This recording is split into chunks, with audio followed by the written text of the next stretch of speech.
अभी मेरी पीड़ित परिवार से बात हुई और पीड़ित परिवार को मैंने सुना।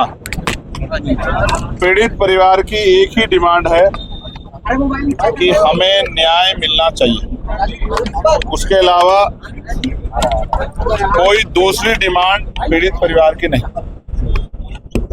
परिवार से बात करने के बाद ये मैं बहुत जिम्मेदारी से कह रहा हूं कि अगर पुलिस ने जो कार्रवाई की है, उस कार्रवाई के दौरान जो रवैया पुलिस का रहा है, जो जिसमें इस तरह के अपराध में संवेदना होनी चाहिए थी, वो संवेदनहीन दिखाई पड़ता है। इससे और कई जो है इस तरह की इन्वेस्टिगेशन जिनसे ये स्पष्ट हुआ है कि परिवार के मन में कई शंकाएं हैं और पुलिस उन शंकाओं को दूर नहीं कर पाई। परिवारजनों के साथ उस दिन जो है जिस तरह की मारपीट हुई, ये भी आपने और मैंने देखा। वीडियो के माध्यम से पूरी दुनिया ने, पूरे देश ने देखा कि किस तरह की हिंसा का प्रयोग, जिनके कंधों पर जिम्मेदारी है कानून व्यवस्था को संभालने की, उन्हीं अधिकारियों द्वारा किया गया। परिवार की महिलाओं को, पीड़िता की मां को भी चोट लगी है, की बहन को चोट लगी है और वो भय के साए में। हमने अधिकारियों से भी बात की है। अभी मूल बात होने के लिए हमारा एक जो है प्रतिनिधिमंडल जिले के अधिकारियों से मिलने के लिए जा रहा है। मैं स्वयं जिम्मेदारियों को समझते वहां नहीं जा रहा हूं, मैं यही कार्यकर्ताओं के बीच में। और हम लोगों ने तय किया कि जो डिमांड्स हम लोगों ने रखी है उनको पूरा करने के लिए हम लोग 7 दिन का समय प्रशासन को, पुलिस को देंगे। अगर उसके बाद कार्रवाई नहीं हुई तो फिर हम लोग एक बड़ा आंदोलन यहाँ नहीं करेंगे। इस बार लखनऊ में, प्रदेश की राजधानी में मुख्यमंत्री आवास के घेराव का करेंगे। आपने भी देखा होगा, मेरे भी इतने दिन के जीवन में, संघर्ष में, मैंने कभी इस तरह के अधिकारियों का रवैया नहीं देखा। मैं चिंता में हूं। अगर छोटी सी बात से या किसी के द्वारा कोई कमेंट पास करने से अगर अधिकारी इस तरह का गुस्सा रवैया इख्तियार करेंगे, मारपीट करेंगे, जो कस्टडी में उनके साथ मारपीट करेंगे, तो ऐसे समय में ये कैसे माना जाए कि अगर और क्रोध आ जाए तो गोली नहीं चला सकते अधिकारी, गोली चलाने के आदेश नहीं दे सकते। ये चिंता है हमारे मन में। और उसके बाद अधिकारियों द्वारा खेद ना प्रकट करना, उल्टा जो है जो लोग आंदोलन कर रहे थे उन्हीं को जेल भेज देना, उन पर इस तरह की धाराएं लगा देना, ये स्पष्ट करता है कि कहीं ना कहीं किसी चीज को छिपाया जा रहा है। तो इसलिए आज हमें यहाँ रोक दिया गया था। हमने पीड़ितों को सुना, पुलिस को भी सुना, अधिकारियों को भी सुना। मैं एक बात स्पष्ट कर रहा हूँ कि अभी जिले का माहौल अच्छा नहीं है। जिले के माहौल को जातीय तनाव कराने के लिए प्रयास किया जा रहा है। हम किसी भी तरह का जातीय तनाव अपने मेरठ की क्रांति धरा, कोतवाल धन सिंह गुर्जर, माता दिन वाल्मीकि जी की और ये जो क्रांतिकारी की धरा है, इस पर नहीं होने देंगे। इसलिए हम सब कार्यकर्ताओं को शांति बनाने की अपील करेंगे और निष्पक्ष कार्रवाई हो, इसके लिए पुलिस के अधिकारियों ने हमें भरोसा दिलाया। अभी हम कार्यकर्ताओं से बात करेंगे। का बयान आया है इसी बात को लेकर, उन्होंने नाम नहीं लिया, लेकिन कुछ दलों को लेकर ये कहा कि भाई आप सड़कों पर ना उतरे, ये कानून की प्रक्रिया होती है, कानून कोर्ट से निपटाया जा सकता है। क्या कहना चाहते हैं इसमें आप? देखिए, मैंने भी उनका बयान सुना है, मैं उनका बड़ा सम्मान करता हूँ। उन्होंने जिस तरह का बयान दिया, उन्होंने कहा है कि भाई कुछ पार्टियों के नेता जाते हैं, मैं इस पे जाना नहीं चाहता। वो एक राजनीतिक पार्टी का हिस्सा है और वो आजाद समाज पार्टी की बढ़ती लोकप्रियता से उनको हो सकता है कोई उनके मन में कोई शिकायत हो, लेकिन ये सच है कि जहां सरकार तानाशाही कर रही है, मैं अकेला नहीं हूं, सारी पार्टियों के लोग समय समय पे किसी न किसी मुद्दों को लेकर सड़कों पे आते हैं। और किसान आंदोलन 13 महीने चला, महिला प्रोटेस्टर्स ने आंदोलन किया, तमाम कर्मचारी अधिकारी आंदोलन कर रहे हैं। आप ही बताओ, आंदोलन करने का अधिकार ना उनको या मुझे, सबको संविधान ने दिया ना, तो हम अपनी संवैधानिक शक्ति का प्रयोग कर रहे हैं, क्योंकि हमें पता है पुलिस निष्पक्ष कार्रवाई नहीं करी। अगर पुलिस कोई प्रोटेस्ट कर रहा है, पीड़ित परिवार, तो उसको लाठी बजा देनी चाहिए। तो उनकी सलाह ठीक है, जो सलाह उनकी अच्छी होगी उसको हम लोग मानेंगे, लेकिन उन्होंने कहा कि निचली अदालत से न्याय न मिले तो सर्वोच्च न्यायालय चले जाओ, तो सुप्रीम कोर्ट जाने के पैसे हमारे लोगों पे हैं। और वो ये कह रही सड़कों पे आंदोलन न करें तो वो हम तानाशाही की छूट दे दें कि हमारी बहन बेटियों के साथ रेप हत्याएं हैं, उनको मारा जाए, उनके ऊपर तेजाब डाला जाए, उनको लटकाया जाए, उनकी जमीन छीनी जाए, तो हम लोग चुपचाप घर में बैठ जाए। इन बातों से मैं सहमत नहीं हूँ। बाकी वो हमारी सम्मान है, उनका सम्मान है भाई जी।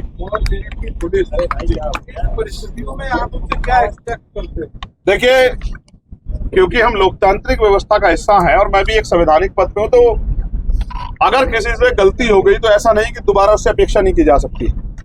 मैं तो बड़ा सम्मान था मेरे मन में उनके लिए, लेकिन जिस तरह की परिस्थिति हुई है तो ऐसा लगता है, मेरे मन में तो ये बात है, मैं आपको कहना चाहता हूँ कि जैसे उनके ऊपर दबाव बनाया गया हो कि जाके ये दलित समाज के लोग सड़क पर बैठ गए, उन्हें आंदोलन मांगने। ये सरकार हमारी सरकार है, इस सरकार में दलित समाज के लोग सड़क पर कैसे बैठ गए, उनकी हैसियत कैसे हुई, इनको इतना पीट के भगा। तो मुझे तो ऐसा लगता है कि उनसे करवाया गया है, लेकिन किया उनके द्वारा गया है, तो इनको इतनी जानकारी होनी चाहिए थी। किस तरह की एक जिम्मेदार पद पे यूपीएससी द्वारा जो है आईपीएस व्यक्ति जो है जिले की पुलिस के सर्वोच्च पद, जिले के पुलिस के सर्वोच्च पद पे है, अगर वो इस तरह की स्थिति को करेंगे तो वहां के थानेदार सीओ तो खाली खींच लेंगे लोगों की। भाई वो तो अगर कप्तान का रवैया है तो पुलिस जिले की जो एसएचओ हैं, इंस्पेक्टर हैं, सीओ तो खाली खींच लेंगे धरना प्रदर्शन करने वालों की। मेरा सवाल ये है, उन्होंने ही कहा कि 5 बार इस तरह के प्रदर्शन हुए, उन्होंने कितनों में जाकर थप्पड़बाजी की, कितने लोग कस्टडी में जाकर उन्होंने पीटे, और उन्होंने अपने जीवन में कितने लोगों को सार्वजनिक रूप से ऐसे पीटा। क्या उनको नहीं पता था ये कमजोर वर्ग के लोग, इनकी बच्ची के साथ अन्याय हुआ, इनके में शंका है, हम इस शंका को दूर करें। क्या जिलाधिकारी नहीं मिल सकते पीड़ितों से? क्या इतने दिन के समय कार्यकाल में आप देखो जितने आंदोलन हुए हैं, जिलाधिकारी घर ओपन बैठ के मना कर देते हैं कि मैं नहीं मिलूंगा। क्यों जिलाधिकारी या जनता के लिए नहीं बैठे?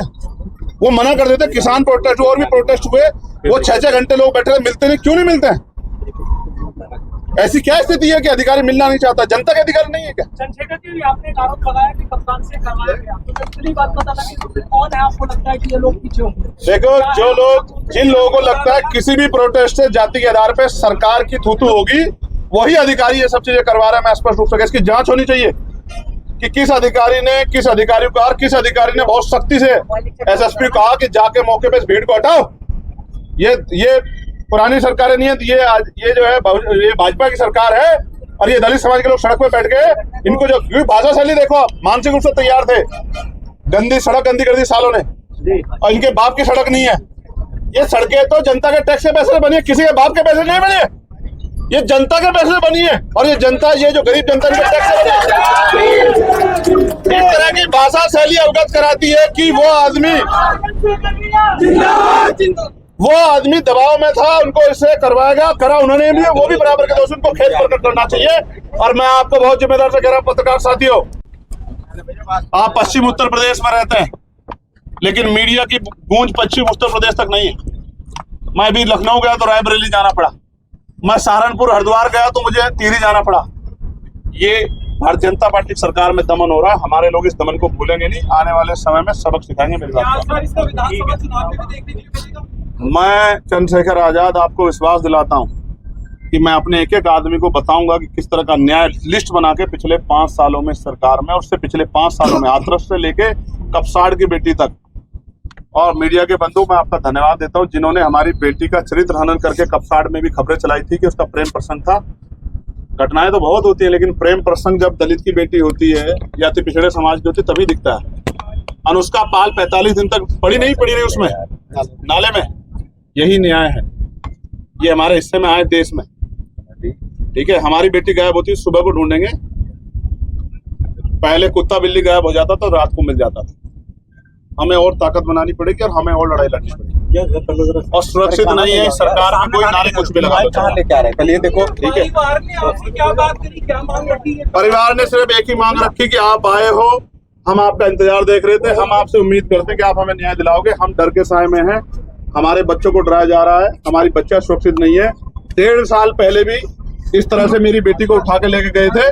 पुलिस तो कहती है कि फैसला हो गया था, जबकि हमें डरा धमका के फैसला करवाया गया था और हमसे वादा किया गया था आज के बाद आपकी बच्ची की तरफ आंख उठा के। मेरे पर नोट है उस बच्ची का जो उसने 11 तारीख को लिखा है जिसमें उन्होंने कहा है, उसने कहा मेरी जान खतरा है, यानी कि वो 11 तारीख को भी उसको उम्मीद थी कि उसके साथ अन्याय हो सकता है, वो मर सकती है। 11 तारीख को किया, 15 तारीख को उसको उठाया। जिस आदमी से वो खतरा महसूस कर रही है उसके साथ स्वीकृति चली जाएगी, बताइए आप मुझे। तो इसका मतलब, क्योंकि फिर मैं कहूंगा दलित की बच्ची है साहब। ये आपकी आज एसएसपी से बात इस मामले को लेकर? अभी आज तो नहीं हुई, कल भी हुई, परसों भी हुई, जिस दिन लाठीचार्ज किया उस दिन भी हुई। अधिकारी हैं, जिम्मेदार अधिकारी हैं, उनसे ही कहेंगे। उनको भी अपने जो है द्वारा जो व्यवहार किया गया उसके ऊपर खेद होना चाहिए, और इस मामले में कठोर कार्रवाई हो इसकी उम्मीद करते हैं। मगर मैं आपसे कह रहा हूँ, मामला तब खत्म नहीं हुआ है। मामला लखनऊ भी जाएगा और दिल्ली भी जाएगा, जंतर मंतर पे जहां भी जा सकता है जाएगा, लेकिन अन्याय नहीं सहेंगे। ये बात मैं आपको, जो लोग जेल भेजे गए हैं उनका क्या, जो लोग जेल भेजे गए हैं, मैंने अधिकारियों को कहा है कि बिना शर्त के उनको रिहा किया जाए, क्योंकि आपने जो 7 CLA एक्ट सबको लगाया, किसी सरकारी संपत्ति का नुकसान नहीं हुआ। आपने सिर्फ अपने आप को बचाने के लिए उनको जेल भेज दिया। उन सारे बच्चों को, वो सारे बच्चे हमारे समाज के हैं, राजनीति भले अलग अलग पार्टी में करते हैं, उनको रिहा करना चाहिए बिना शर्त के। एसएसपी ने कहा है कि हमारा विरोध करने वाले को अपील है 2 पेड़ लगाए, तो सपोर्ट करें वो 1 पेड़ लगाए, और हमसे कोई सवाल है तो हमारे पास आए, सारे साथी हैं। हम 1000 पेड़ लगाएंगे, और 1 पेड़ प्रधानमंत्री जी भी माँ के नाम लगा रहे हैं, लेकिन इन पेड़ों की छांव में कौन बैठेगा ये जनता तय करेगी। मेरी बात क्या है।